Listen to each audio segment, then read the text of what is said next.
దేవుని విల్లును ఎత్తిన రాముడే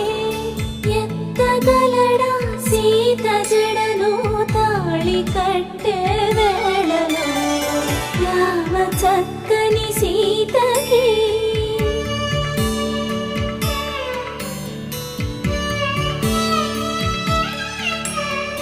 ఎర్ర జాబిలి చేయి